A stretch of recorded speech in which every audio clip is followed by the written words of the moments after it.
म्हणजे भारताचे स्थान आहे उत्तर पूर्व गोलार्धात, हे महत्त्वाचं आहे. भारताचं जे क्षेत्रफळ आहे 32,87,263 चौरस किलोमीटर, म्हणजे भारताचं जगाच्या दृष्टिकोनातून 2.42% क्षेत्र भारताला लाभलेलं आहे. आणि 2.42% भारतावर 17.5 कोटी लोकसंख्या राहते.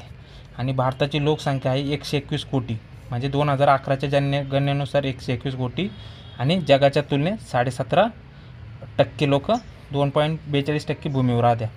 19 एप्रिल 2023ला भारत हा 1 नंबर लोकसंख्येच्या दृष्टिकोनातून 1 नंबरचा देश बनलेला आहे, आणि चीनला मागे टाकून 1 नंबरचा देश बनलेला आहे. म्हणजे भारतात 28 घटक राज्य आणि 8 केंद्रशासित प्रदेश आहे. भारताचे सर्वात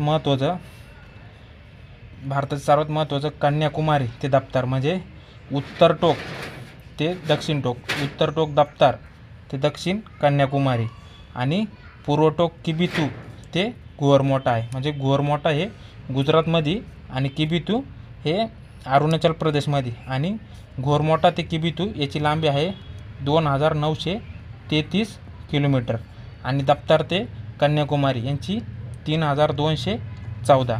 आणि सगळ्यात महत्त्वाचं म्हणजे भारताचे जे राज्य आहे तर ते क्षेत्रफळाच्या दृष्टीने सगळ्यात मोठं म्हणजे 1 नंबरला राजस्थान आहे.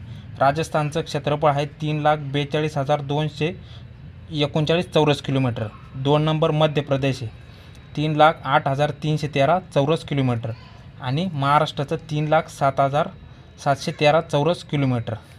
जे सगळ्यात महत्त्वाचं. आणि लोकसंख्येच्या दृष्टिकोनातून 1 नंबरचं उत्तर प्रदेश देश आहे, उत्तर प्रदेश राज्य आहे, आणि 2 नंबरचं महाराष्ट्र आहे. हे महत्त्वाचं आहे. आणि भारताच्या मुख्य भूमीला जी सीमा आहे का तर ती 15,200 चौरस किलोमीटर, आणि सागरी सीमा 6,100, आणि मुख्य म्हणजे सागरी सीमा प्लस बेट आहे का 7,517 किलोमीटरचं सागरी सीमा लाभलेली आहे.